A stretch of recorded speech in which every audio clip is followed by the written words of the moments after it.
Hello and welcome. This is Kristen from the Online Selling Show, and I am back with some more stats, some things and updates of what's going on.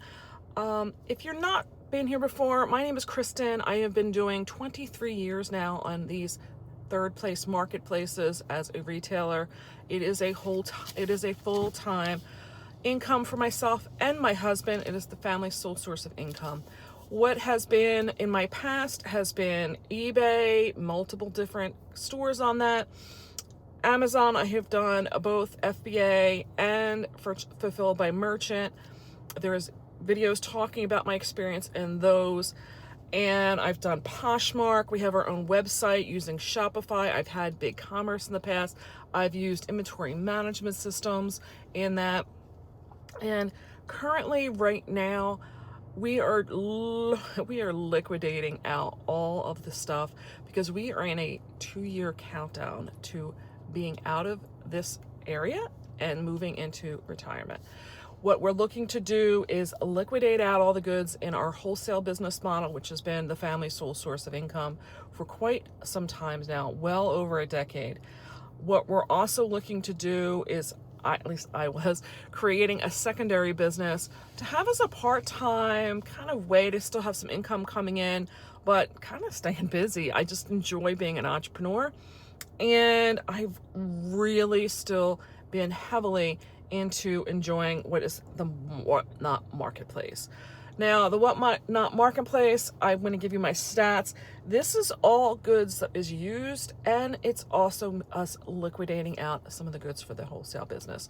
So when I get into some of these numbers, some of this is goods that we're bringing in from over there that we're looking to just liquidate out. So the last time I gave numbers was October 7th. Today is October 17th. So in the last 10 days, we went from having 606 reviews to 654 reviews. Last time we had 7,000 units of goods sold, and this time we have 7,300 units sold. We gained 100 followers in this period of time, give or take. It was 1.8, 1.8 or 1,800 followers. On the 7th, we have 1,900. Those numbers are kind of estimates because they won't click up to the next one until we obtain it. So until I actually hit 2,000 followers, I won't get to that. So for the units sold and the number of followers, it's always just kind of a guesstimate on my part. Now, since that time, we have held 4 shows. I did a pop-up Christmas show on the 8th, and I was only on there for a very brief period of time. I think it was maybe an hour. I think I was doing something and I just wanted to try and liquidate some out, and I just went in very quickly on that. The 9th, we did a blowout sale.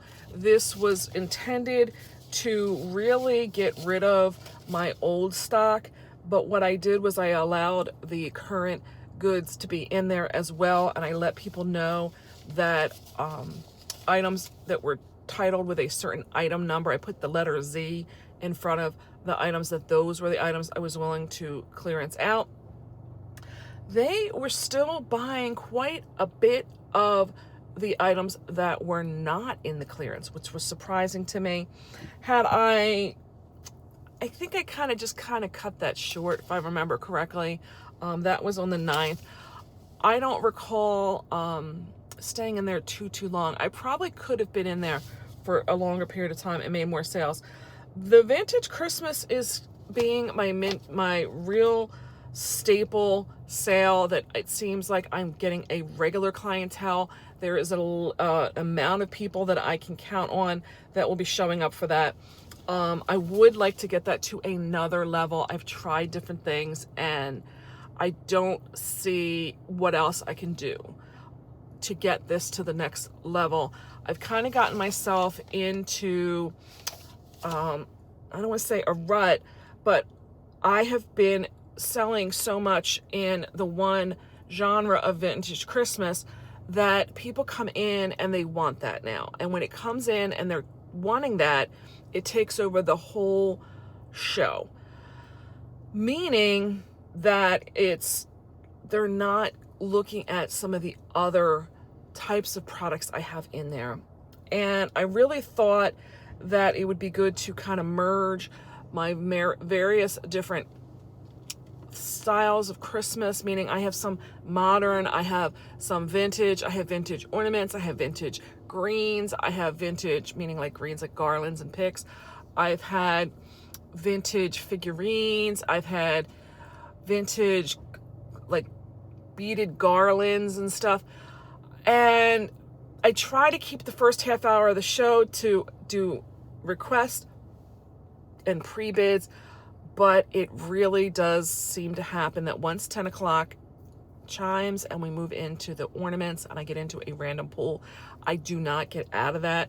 I will get a few things in there for requests, but not they want to see the ornaments, which is great, don't get me wrong. But what I think it's leading me to say is I probably need to do at least one other show during the week that will be getting all the other stuff addressed. I still have a lot that I've moved into the buy now section of the store, and I would like to thin that out. So I believe in this coming weekend, one thing that I like, I've said this before, once you get an item posted and it's not in a title being a random pull, so it's that specific item and they know exactly what they're getting and the pictures represent everything, you mention all the damages, they're much more comfortable to pre-bid, but it's also allowing me to just pop up. Here's what I'm gonna do for a pop-up. I'm bringing this stuff in. I do what's called a cloning, which is why you want to do a quality post on there and not the temporary post on the Whatnot platform. So I have been thinking that's a good method, but another thing that is not showing up in these numbers is that I have one last show this on the Tuesday. I did a Hallmark. It was a blowout of everything that I've had Hallmark. There's I think 3 different hauls I've had of that stuff. I've made my money on it. I've made good money on it, and I just wanted to get it all gone. I was able to do that, so that was a great thing. We made a decent amount of money. So now getting into what I'm thinking and what I'm doing, I'm not just going to rely on Whatnot. What I'm doing right now is I'm letting Facebook targeted groups become part of how I've said it before, I believe, that I'm kind of planting the seeds to get them over to my Whatnot shows. But I'm also allowing myself to do, like, for instance, it is Friday. I will put up vintage Christmas that I got in a show, and then I will take it over to the Facebook groups and post them there. So I have been making sales, and a decent amount of sales in the Facebook groups. And it does go good because there is a very targeted group that's looking for, let's say, vintage Christmas, and they know a lot of value of these things as well. So for me to be able to post in there, I'm not paying any of the commissions. I have a very targeted group, and it gives me that opportunity to cross market myself. And I do see that some of the people I've had in my shows are in this group, and then I'm able to take these people from the group over there.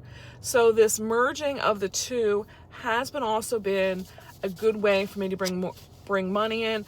I give it the one opportunity to go through so that they can bid into this item, and if I put it up for, let's say, $5 and they don't bid on it, I could save it for the next week for $5, but I find that I can take it and put it into the Facebook groups for $6, $7, $8, and people will buy it. So now I'm not paying commission, and I'm able to get a little bit more out of it. So that is allowing me to, like I said, cross-market my goods. I'm able to get rid of things quicker, I feel, instead of waiting for the next Friday night show. Things that I put up this past week that have not been paid for or has not been bid on, I'm going to pull those listings down tonight. I will put them into the show, and then I'll do the same starting next week. So that is the plan there. So using Facebook groups was one of the items I had on here. One of the other items in here that I had mentioned, or should have mentioned, was I've said in the past to always be sure you're reading your reviews on Whatnot. What happens with Whatnot, again, you don't have any control over the charging of the shipments that people buy in the sense of dollars and cents. You just put in the value of how much it weighs, and then on the back end, they will calculate it. You can set up some profiles, and I do have some other videos discussing how to do that. But one of the things I did not mention is they will handle the customer service aspect of it. If there's late shipments, if it's to the wrong address, or they're sending, I don't even know, I haven't seen anything sent back, cross my fingers, but damages, they will handle. So I read my reviews, and I had somebody that left this scathing review about how the item arrived damaged. She says we only put 16 packing peanuts in there. I don't even know. I mean, she sat and count, apparently. I'm going to tell you that we have a scoop that is the size of this paper.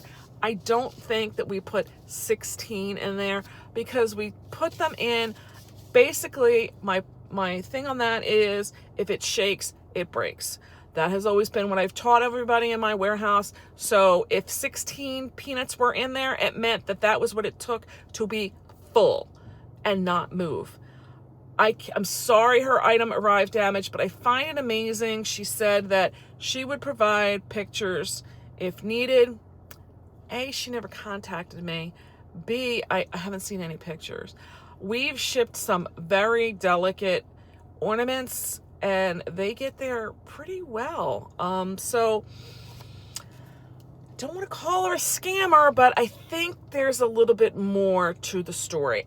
I don't know, but that is one of the blessings that you get when you're dealing with Whatnot, is you don't have to deal with the customer service. So that is something I'm so happy for, that as long as you ship it out when they give you the timing for it, you're going to be good and you will be covered. Whether or not I could get that review removed, I don't know. I'm not even bothering, because it still shows up as 5-star. I like that as well. It seems like the other platforms, the minute you get something low, it really pulls your number down. It looks like they round up on that. Can't say for sure, but anyway. And another problem I ran into this week is, I'm going to say she was probably a verifiable scammer in a Facebook group. We did in this group what is known as a Facebook auction. If you're not familiar with that, you basically put a picture up, you itemize out all the things that you want as far as, price.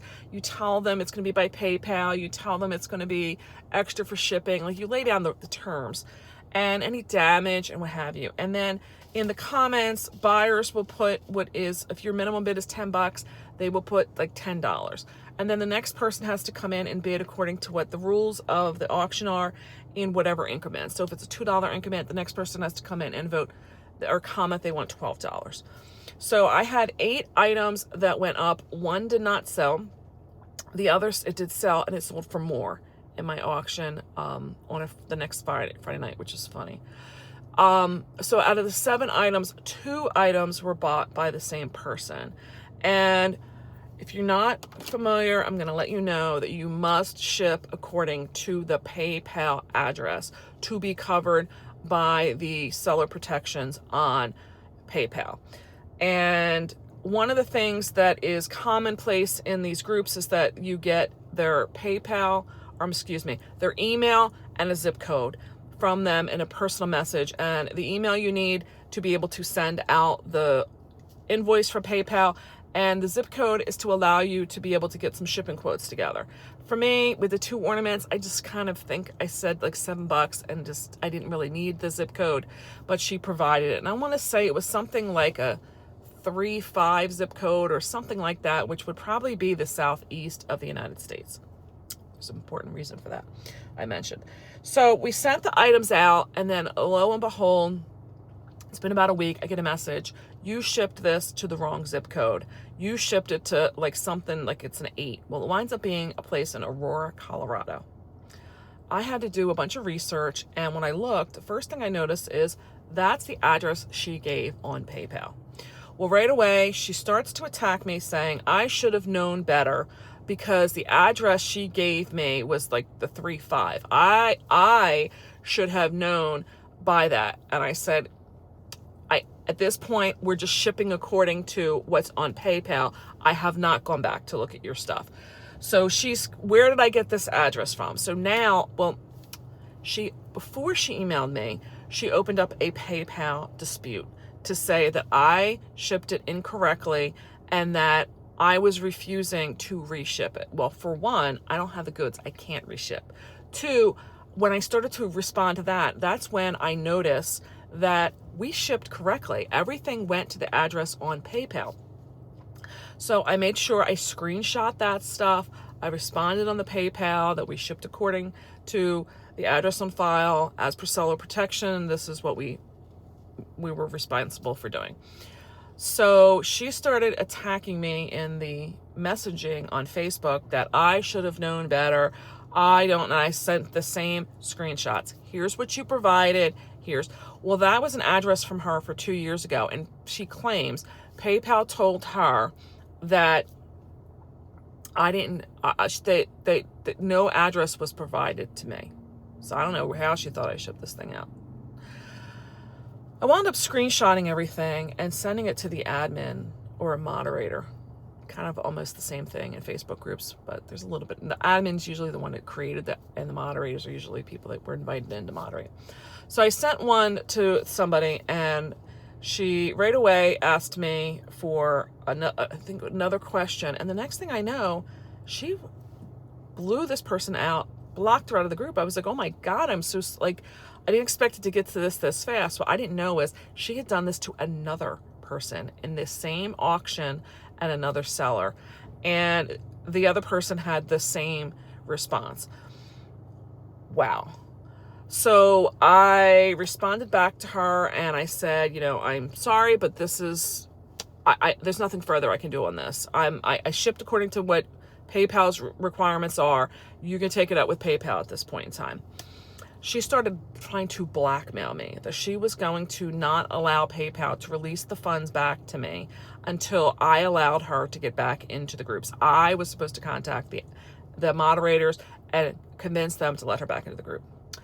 Well, I instead called PayPal and I escalated the claim, because if you don't escalate, it sits there until there's a certain 10 days or something that goes by.